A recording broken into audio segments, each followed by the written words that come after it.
अपना अपना काम। गिट्टू तोता, टिन्नी मुर्गी और चूचू चूहा 3 दोस्त थे। तीनों एक ही घर में रहते थे।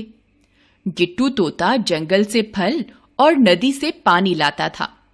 टिन्नी मुर्गी घर का काम करती थी और खाना बनाती थी। चूचू चूहा बगीचे की देखभाल करता था। तीनों अपना अपना काम बहुत मेहनत से करते थे और प्यार से रहते थे। पास ही एक पेड़ पर कालू कौवा रहता था। उसका कोई दोस्त नहीं था।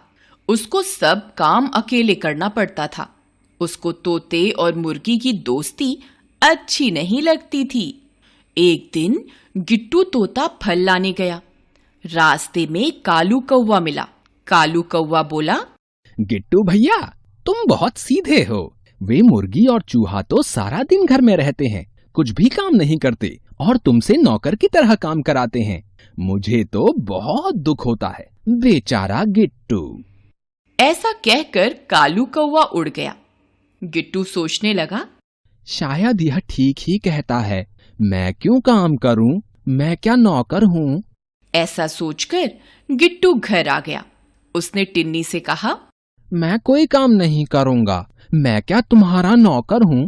तुम तो आराम से घर में बैठी रहती हो और मुझसे काम कराती हो।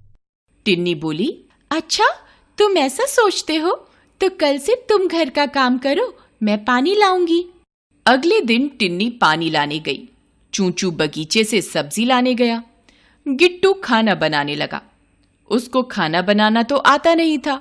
उसके हाथ जल गए, खाना भी जल गया। वह रोने लगा। टिन्नी और चूचू घर आए। उन्होंने देखा कि खाना नहीं बना है और गिट्टू रो रहा है। गिट्टू ने कहा, मैं खाना नहीं बना सकता, देखो मेरे हाथ भी जल गए। चूचू उसके लिए दवा ले आया। टिन्नी ने उसके हाथों में दवा लगाई, फिर खाना बनाया। तीनों दोस्त खाना खाने बैठे। टिन्नी ने कहा, घर का काम करने से कोई नौकर या मालिक नहीं बन जाता। कोई काम छोटा या बड़ा नहीं होता, सबको मिलकर काम करना चाहिए। जो काम तुम ठीक से कर सकते हो वही करना चाहिए। अगले दिन से तीनों अपना अपना काम फिर से करने लगे और मिलकर प्यार से रहने लगे।